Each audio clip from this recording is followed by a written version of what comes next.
Bayangkan, kamu datang ke acara buka puasa alumni, tapi malah dihina habis-habisan, ditertawakan, bahkan diusir. Itulah yang aku alami malam itu. Tapi ada satu hal yang mereka tidak tahu. Restoran tempat mereka makan ini adalah milikku. Bagaimana reaksi mereka setelah tahu kebenarannya? Simak kisahnya sampai habis. Assalamualaikum warahmatullahi wabarakatuh, teman-teman semuanya. Semoga kalian dalam keadaan sehat dan selalu dalam lindungan Allah Subhanahu wa Ta'ala. Sebelum kita lanjut ke ceritanya, jangan lupa untuk like video ini, komen pendapat kalian di bawah, dan subscribe supaya kalian gak ketinggalan kisah-kisah menarik lainnya. Yuk, tulis sholawat Nabi di kolom komentar sebagai bentuk cinta kita kepada Rasulullah Shallallahu Alaihi Wasallam. Dan jangan lupa juga tulis dari kota mana kalian menonton video ini. Aku ingin tahu, kita dari daerah mana saja nih? Namaku Anissa. Sejak kecil, aku tumbuh di keluarga yang sederhana. Orang tuaku bukanlah orang kaya, tapi mereka selalu mengajarkanku untuk bekerja keras dan tidak pernah meremehkan orang lain. Aku ingat, saat masih di sekolah dasar, aku sering membantu ibuku berjualan kue di pasar pagi sebelum berangkat ke sekolah. Aku tidak malu, justru aku merasa bangga karena bisa membantu keluarga. Namun, saat aku memasuki SMA, segalanya mulai berubah. Di SMA, perbedaan status sosial mulai terasa. Beberapa teman sekelasku berasal dari keluarga berada. Mereka memakai sepatu mahal, membawa ponsel terbaru, dan sering membicarakan liburan ke luar negeri. Sedangkan aku hanya memiliki satu pasang sepatu yang sudah kupakai sejak kelas 1. Dan aku harus menabung berbulan-bulan hanya untuk membeli buku pelajaran baru. Aku tidak pernah mengeluh. Tapi perlakuan teman-teman terhadapku terkadang membuatku sedih. Di sekolah, aku sering dianggap tidak ada. Saat jam istirahat, aku lebih sering duduk sendirian di pojok kelas. Sementara yang lain sibuk mengobrol dan bercanda. Pernah suatu kali, aku mencoba bergabung dengan mereka saat mereka sedang membahas rencana pergi ke kafe baru di kota. Aku hanya bertanya, "Wah, tempatnya di mana? Kayaknya seru ya." Namun, salah satu dari mereka, Sinta, hanya menatapku dari ujung kepala sampai kaki lalu tertawa kecil. "Emang kamu bisa ke sana, Nis? Tempatnya mahal, loh," katanya sambil melirik teman-temannya yang langsung ikut tertawa. Aku diam. Aku tahu mereka menganggapku tidak selevel dengan mereka. Aku hanya bisa tersenyum dan kembali duduk di bangkuku. Sejak saat itu, aku semakin jarang berbicara dengan mereka. Aku sadar, bagiku, sekolah bukan tempat untuk mencari pengakuan sosial. Aku fokus belajar, membantu orang tuaku, dan menabung sedikit demi sedikit. Tahun demi tahun berlalu, aku lulus dengan nilai yang cukup baik. Aku ingin kuliah, tapi kondisi keuangan keluargaku tidak memungkinkan. Aku tidak menyerah. Aku mulai bekerja sebagai pelayan di sebuah restoran kecil sambil belajar tentang bisnis kuliner. Setiap hari, aku memperhatikan bagaimana pemilik restoran mengelola usaha mereka, bagaimana mereka memperlakukan pelanggan, dan bagaimana strategi pemasaran yang mereka gunakan. Aku menyerap semua ilmu itu seperti spons. Aku bekerja keras, bahkan lebih keras daripada yang lain. Aku tidak hanya melayani pelanggan, tetapi juga membantu di dapur, belajar tentang manajemen stok, dan mengamati bagaimana sistem keuangan restoran berjalan. Setelah beberapa tahun bekerja dan menabung, aku memberanikan diri untuk membuka usaha kuliner kecil-kecilan. Aku mulai dengan menjual makanan lewat online, menerima pesanan catering kecil, dan akhirnya bisa membuka warung makan sendiri. Awalnya tidak mudah. Aku harus menghadapi banyak tantangan, dari modal yang terbatas hingga persaingan bisnis yang ketat. Namun, aku tidak menyerah. Aku terus belajar, mengikuti tren pasar, dan memperbaiki kualitas makananku. Aku percaya, jika aku memberikan yang terbaik, pelanggan akan datang dengan sendirinya. Dan benar saja, bisnis kecilku mulai berkembang. Beberapa tahun kemudian, dengan kerja keras dan dedikasi, aku berhasil membuka restoran mewah pertamaku. Restoran ini bukan sekadar tempat makan, tapi juga memiliki konsep fine dining yang elegan. Aku ingin menciptakan tempat di mana orang bisa menikmati makanan enak dengan pelayanan terbaik. Aku membangun restoran ini dengan hati, mengingat semua perjuanganku dari nol. Namun, aku tetap rendah hati. Aku tidak pernah memamerkan kesuksesanku di media sosial, atau membanggakan diriku di depan orang lain. Aku percaya bahwa kesuksesan sejati tidak perlu diumbar, tapi cukup dirasakan dan disyukuri. Itulah sebabnya, ketika suatu hari aku menerima undangan untuk menghadiri buka puasa bersama alumni SMA, aku memutuskan untuk datang dengan sederhana, tanpa memberitahu siapapun tentang pencapaianku. Aku ingin tahu, apakah teman-teman lamaku masih sama seperti dulu? Apakah mereka akan tetap menilai orang dari penampilan luarnya? Aku tidak menyangka bahwa malam itu akan menjadi malam yang membuka mata banyak orang. Hari yang ditunggu-tunggu akhirnya tiba. Aku berdiri di depan cermin, menatap bayanganku sendiri. Aku memilih mengenakan pakaian sederhana, sebuah gamis polos berwarna pastel dengan hijab yang senada. Tidak ada tas mewah atau perhiasan mahal yang menghiasi tubuhku. Aku ingin melihat apakah teman-temanku masih menilai seseorang hanya dari penampilannya. Saat aku tiba di restoran tempat acara buka puasa alumni diadakan, aku sempat tersenyum kecil. Restoran ini bukan restoran biasa. Ini adalah restoranku sendiri. Tapi tidak ada yang tahu. Aku sengaja tidak memberitahu siapapun bahwa akulah pemiliknya. Aku ingin melihat bagaimana mereka memperlakukanku tanpa embel-embel status atau kesuksesan yang kusembunyikan. Aku masuk ke dalam restoran dengan langkah perlahan. Suasana sudah ramai. Di sudut ruangan, beberapa wajah yang familiar terlihat sedang tertawa dan mengobrol dengan penuh semangat. Aku menarik napas dalam-dalam, lalu mendekati meja mereka. "Hai, Assalamualaikum," sapaku pelan. Beberapa kepala menoleh. Sejenak, ruangan terasa hening. Lalu, seseorang, yang ternyata masih mengingatku, berkata dengan nada ragu, Anissa, kamu datang juga." Aku tersenyum dan mengangguk. Namun, respons mereka tidak seperti yang aku harapkan. Beberapa dari mereka hanya menatapku dari ujung kepala sampai kaki, lalu saling berbisik. Aku bisa melihat dengan jelas bagaimana ekspresi mereka berubah. Tidak ada kehangatan, hanya ada tatapan meremehkan. Salah satu dari mereka, Sinta, yang dulu sering mengejekku saat SMA, tertawa kecil sambil berkata, "Wah, aku hampir nggak ngenalin kamu. Masih sama kayak dulu ya, sederhana banget." Beberapa yang lain ikut tertawa kecil. Aku hanya tersenyum dan berusaha untuk tetap santai. "Iya, alhamdulillah. Aku memang gak banyak berubah," jawabku pelan. Aku berusaha ikut duduk di meja mereka, tetapi suasana terasa canggung. Mereka terus mengobrol tanpa melibatkanku. Aku hanya duduk diam, mendengarkan mereka membicarakan kesuksesan masing-masing, tentang pekerjaan di perusahaan besar, liburan ke luar negeri, dan pencapaian hidup yang mereka banggakan. Aku tidak iri. Aku bahagia untuk mereka. Tapi aku mulai menyadari satu hal, aku tidak benar-benar dianggap ada di sini. Ketika menu makanan mulai datang, aku berniat mengambil piring untuk makan bersama, tetapi tiba-tiba seorang teman berkata dengan nada setengah bercanda, "Nis, kayaknya restoran ini agak mahal, ya? Kamu yakin gak salah tempat?" Aku terdiam. Beberapa dari mereka kembali tertawa. Lalu, seseorang menimpali, "Iya, Nis, kamu beneran mau makan di sini? Atau perlu kita patungan buat kamu?" Ledakan tawa pun pecah di meja itu. Aku mencoba tetap tersenyum. Meskipun dalam hati aku mulai bertanya-tanya, apakah mereka masih sama seperti dulu? Aku menghela napas pelan. Aku mencoba mengabaikan hinaan mereka dan tetap bersikap ramah.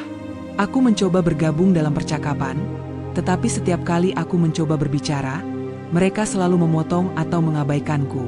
Sampai akhirnya, seseorang berkata dengan nada bercanda, tapi penuh sindiran, "Nis, maaf ya, tapi meja ini udah penuh. Mungkin kamu bisa duduk di meja lain aja." Aku menatap mereka.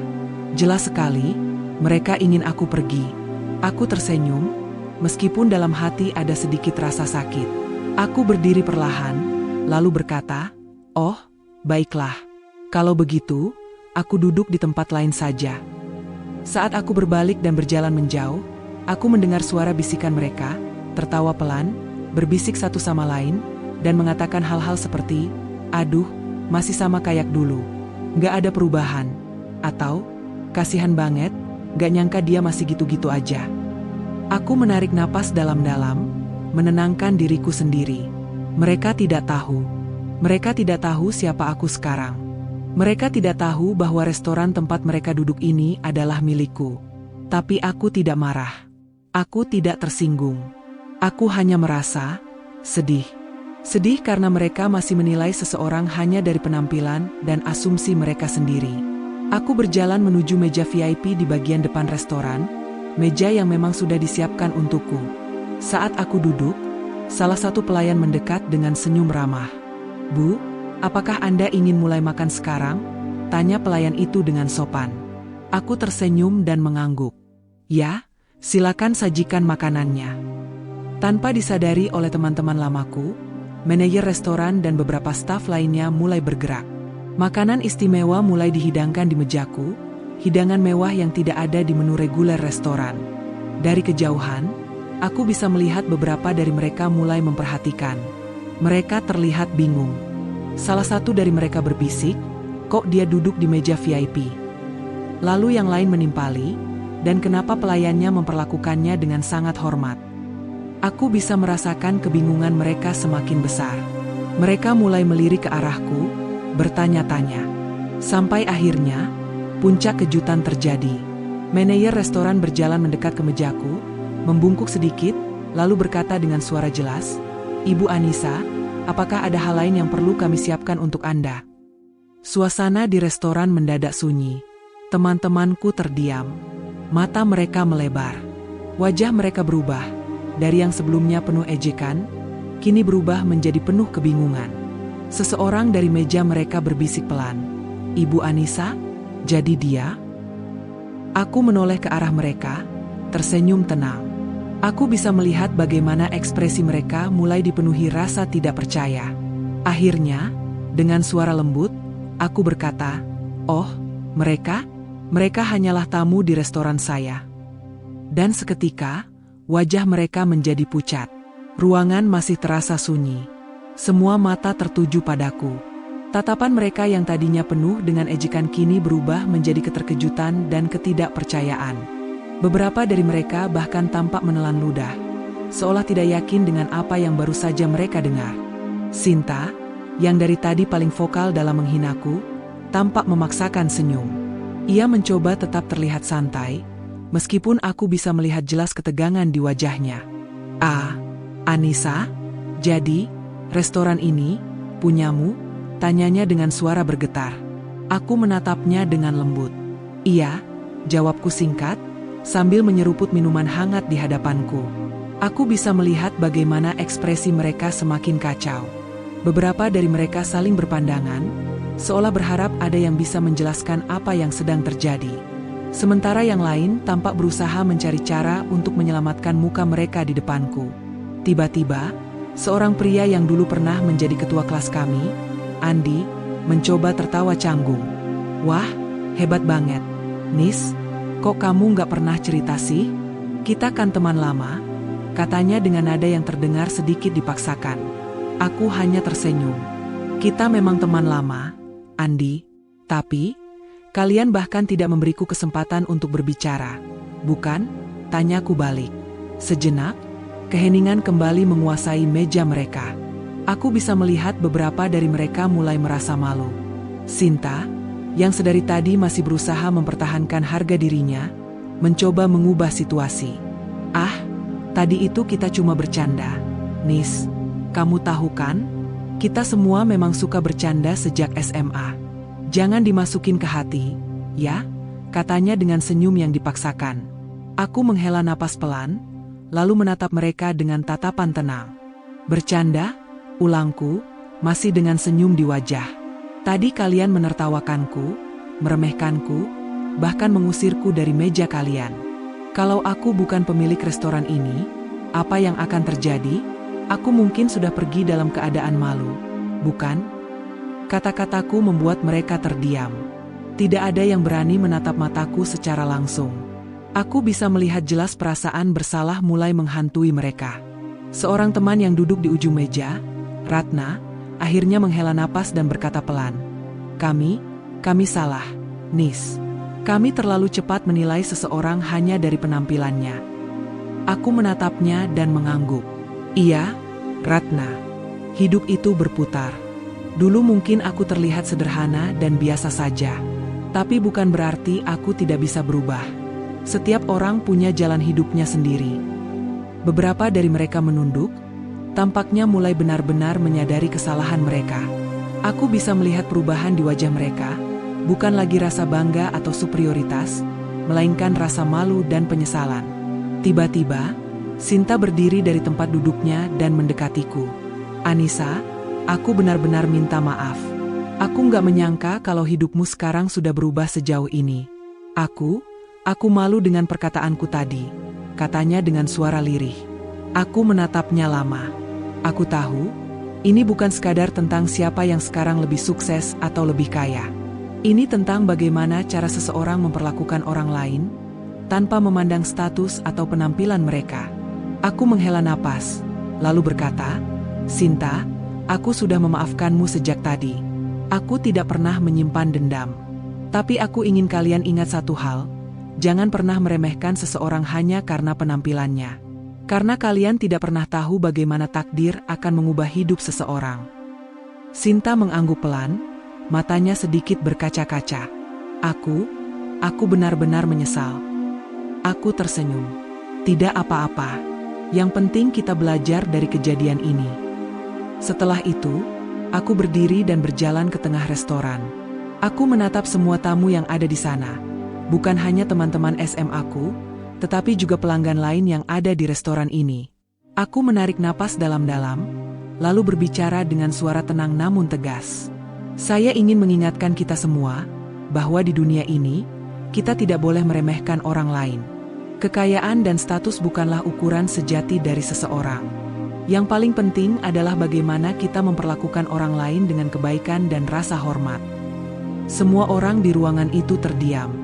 Bahkan para pelanggan lain yang tadinya hanya mengamati dari jauh, kini memperhatikan dengan penuh perhatian. Aku melanjutkan, "Hari ini, saya mengalami sendiri bagaimana rasanya diremehkan hanya karena penampilan. Tapi saya bersyukur, karena kejadian ini bisa menjadi pelajaran bagi kita semua. Mari kita belajar untuk lebih menghargai satu sama lain, tanpa melihat latar belakang atau status seseorang." Setelah aku selesai berbicara, restoran kembali sunyi. Tapi kali ini, bukan karena mereka tidak peduli, melainkan karena mereka benar-benar merenungkan kata-kataku. Beberapa saat kemudian, seseorang mulai bertepuk tangan. Lalu, diikuti oleh orang lain.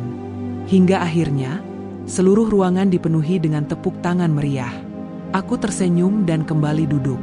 Teman-teman lamaku, yang tadinya penuh dengan kesombongan, kini mulai mendekatiku satu persatu. Mereka meminta maaf dengan tulus, dan aku menerimanya dengan hati yang lapang. Aku tidak menyimpan dendam.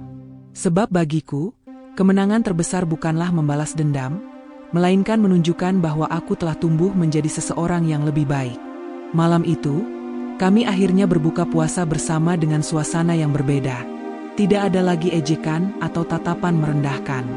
Kali ini, mereka memperlakukanku dengan penuh rasa hormat. Dan aku belajar satu hal penting. Kebaikan dan ketulusan hati selalu lebih berharga daripada sekadar status atau kekayaan. Sahabat semua, kisah ini mengajarkan kita untuk tidak meremehkan seseorang hanya dari penampilan luarnya. Hidup itu berputar, dan kita tidak pernah tahu siapa yang akan sukses di masa depan. Jadi, selalu bersikap baik kepada siapapun. Jangan lupa like, komen, dan subscribe agar channel ini semakin berkembang dan bisa menghadirkan kisah-kisah inspiratif lainnya. Sampai jumpa di video selanjutnya. Wassalamualaikum warahmatullahi wabarakatuh.